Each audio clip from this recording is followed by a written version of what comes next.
사람들은 말합니다. 결혼은 둘이 함께 짐을 나누는 일이라고.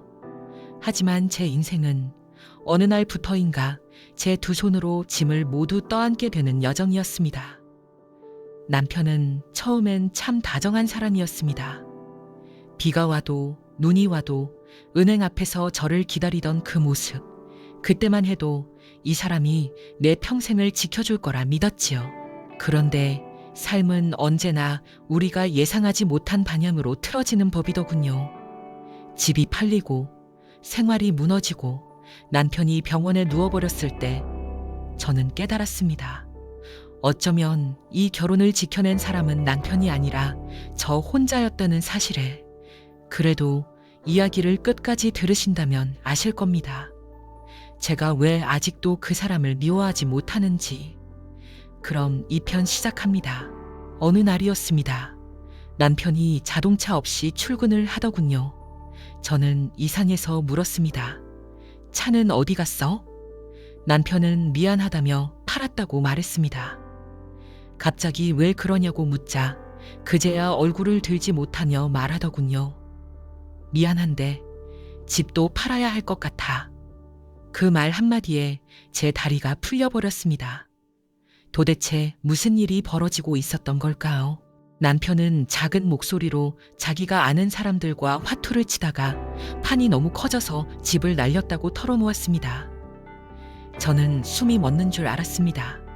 분가하며 시아버님이 사주신 집이었는데 2년도 안 돼 날아가 버린 거였습니다. 그날 저는 처음으로 이 결혼을 내가 끝까지 버틸 수 있을까? 그런 생각을 했던 것 같습니다.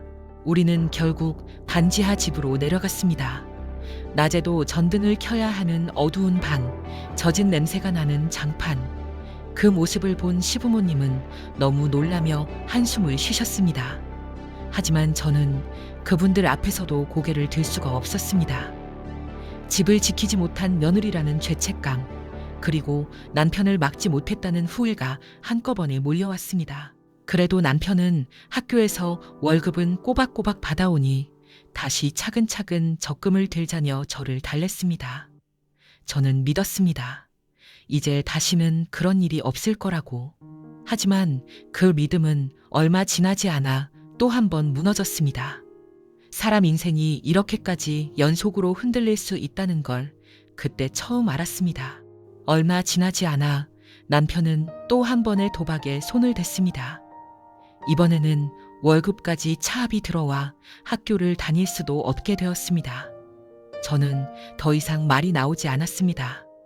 이제는 울 힘도 남아있지 않았습니다.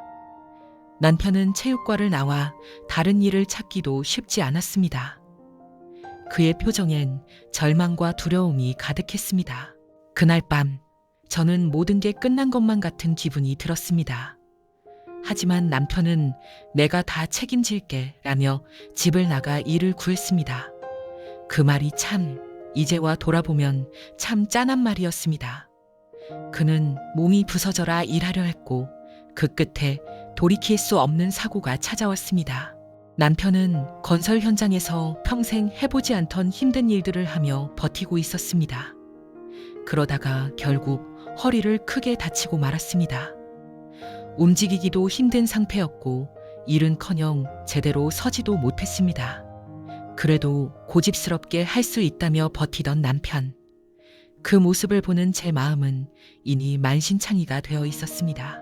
어떤 날은 그만두자, 이제 정말 힘들다, 그런 말을 할까 싶었지만 남편은 끝까지 포기하지 않았습니다. 하지만 운명은 때로는 사람에게 너무 가혹합니다. 어느 새벽 일하러 나가던 남편은 뺑소니차에 치이고 말았습니다. 그 사고는 남편의 남은 10년을 병원으로 묶어두게 됩니다. 그 사고 이후 남편은 무려 10년을 병원에서 지냈습니다. 저는 그동안 일터와 병원을 오가는 삶을 살았습니다. 하루가 아니라 10년이었습니다. 병원비를 대느라 저는 리어카를 끌고 장미꽃을 팔았습니다. 한겨울에는 붕어빵과 오뎅을 팔며 손이 얼어 터지는 고통을 견뎠습니다. 저는 무너질 시간이 없었습니다. 또 어떤 날은 언니 소개로 공사장에서 줄눈 작업을 하며 허리를 굽혀 하루 종일 일했습니다. 힘든 일이었지만 제가 잘한다는 소문이 나서 여기저기서 불러주기도 했습니다. 그렇게 모은 돈으로 우리 가족의 삶을 버텨냈습니다.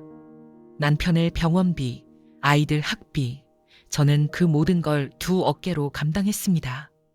지금 돌이켜보면 어떻게 그 세월을 버텼는지 참 신기할 따름입니다. 10년이라는 긴 시간이 흐른 어느 날 남편은 조용히 눈을 감았습니다. 그때 아들이 제 손을 꼭 잡으며 어머니, 이제 아버지 보내드려요 하고 울더군요. 그 말을 듣는 순간 그동안 꾹 참고 버텨온 제 마음이 와르르 무너져 내렸습니다. 남편은 고생만 하다 세상을 떠나버렸습니다. 아들도 어린 나이에 병원에만 있는 아버지를 보며 참 많은 걸 견뎠습니다. 저는 그런 아이들이 안쓰러워 더 열심히 살아야 한다고 스스로를 다그쳤습니다. 그날 병원 창밖에는 희미한 봄비가 내리고 있었습니다. 마치 남편의 긴 고통을 조용히 씻어주는 것처럼 보였습니다. 지금 저는 나이가 들어 아들과 딸이 가정을 이루는 모습을 보며 조용히 웃을 수 있게 되었습니다. 손자, 손녀들도 태어나 집안은 다시 밝아졌습니다. 이제야 조금은 평화란 게 무엇인지 알 것 같습니다. 사람들은 종종 묻습니다. 시부모님은 조금 도와주시지 그랬냐고요. 하지만 사실은 시아버님도 같은 유전자를 가진 분이었습니다. 분가를 도와주시던 바로 그 즈음 도박으로 많은 재산을 잃고 말년에 딸 집에서 힘들게 살다 돌아가셨지요. 이제 와 보면 그 긴 세월을 버틴 건 누구도 아닌 바로 저였습니다.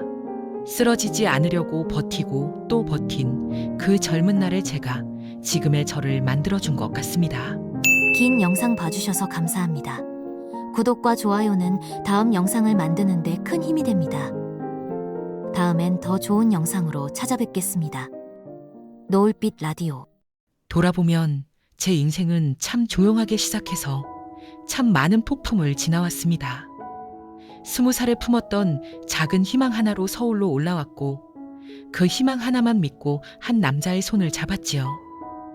하지만 삶은 늘 제가 예상하지 못한 곳에서 조용히 무너져 내렸습니다.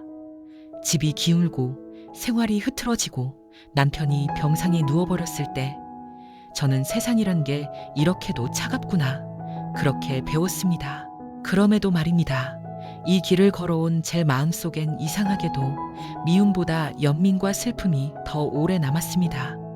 사랑이란 결국 자기가 감당할 수 있는 만큼만 사랑하고 무너지고 견디는 존재니까요. 만약 누군가 제게 묻는다면 후회하냐고 말입니다. 저는 아마 이렇게 답할 겁니다. 그 모든 날들이 있었기에 제가 지금 여기까지 살아올 수 있었다고. 고통도 사랑도 내 인생을 지탱해준 날들이었다고 말이지요.